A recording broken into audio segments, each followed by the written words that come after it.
யாருங்க இந்த மனுஷன்? இவர் மேக்ஸ் வெல் இல்லங்க, மேக்ஸ் காடு. இவருக்கு தாங்க அந்த பிரஷர், வாட் பிரஷர் அப்படின்னு சொல்லிட்டு எடிட் போடுவாங்கல்ல, அந்த எடிட் இவருக்கு மட்டும் தாங்க பொருந்தும். ரீசெண்டா T20 சீரிஸ் சவுத் ஆப்பிரிக்கா ஆஸ்திரேலியாவுக்கும் இடையே பரபரப்பா போயிட்டு இருக்கு.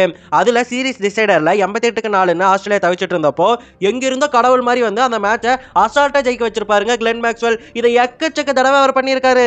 36 பாலுக்கு 62 ரன் அடிச்சு அனாயாசமா அந்த மேட்ச்ல ஆஸ்திரேலியாவை ஜெயிக்க வச்சு சீரிஸையும் கைப்பற்ற வச்சிருப்பாரு.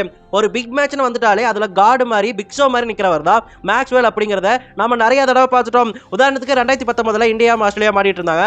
190 டார்கெட்டை வந்துட்டு அசால்ட்டா போய் எட்டி பிடிச்சிருப்பாருங்க. அன்னைக்கு அவர் அடிச்ச 50 பால் செஞ்சுரியை யாருமே மறந்திருக்க மாட்டீங்க. அதோட விட்டாரா, மறுபடியும் இந்தியா கூட T20 ஆடிட்டு இருக்கும்போது மறுபடியுமே 223 டார்கெட்டை சேஸ் பண்ணி 48 பாலுக்கு 104 ரன் அடிச்சு நம்ம எல்லாரையுமே கதிகலங்க வச்சிருப்பாரு. அது மட்டுமா 2023 அவருடைய கிரேட்டஸ்ட் ஓடிஐ இன்னிங்ஸை யாருமே மறந்திருக்க மாட்டீங்க. வேர்ல்டு கப்ல டபுள் செஞ்சுரி அடிச்சாருங்க. அதுவும் காலில வலியோட நெஞ்சில தில்லோட. இப்படி எல்லா மேட்ச்லயும் பர்ஃபார்மன்ஸ் பண்ணியிருக்காரு. ஏன் பாகிஸ்தானுக்கு எதிராக கடைசி ஓவர்ல 2 ரன் மட்டும் இருந்தப்போ அந்த 2 ரன்னை டிஃபெண்ட் பண்ணி கொடுத்திருப்பாரு பவுலிங் மூலமா. இப்படி பவுலிங்கும் சரி பேட்டிங்கும் சரி எப்பப்பெல்லாம் ஆஸ்திரேலியாவுக்கு தேவைப்படுதோ அப்பப்பெல்லாம் பர்ஃபார்மன்ஸ் பண்ணிக்கிட்டே இருக்காருங்க கிளென் மேக்ஸ்வெல்.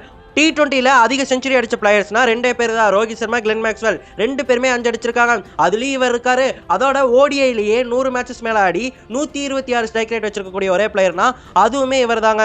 அதோட T20ல இவர் தான் 100 போட்டிகள் மேல ஆடியுமே 156 ஸ்ட்ரைக் ரேட்டை மெயின்டைன் பண்ணிட்டு வராரு கிளென் மேக்ஸ்வெல்.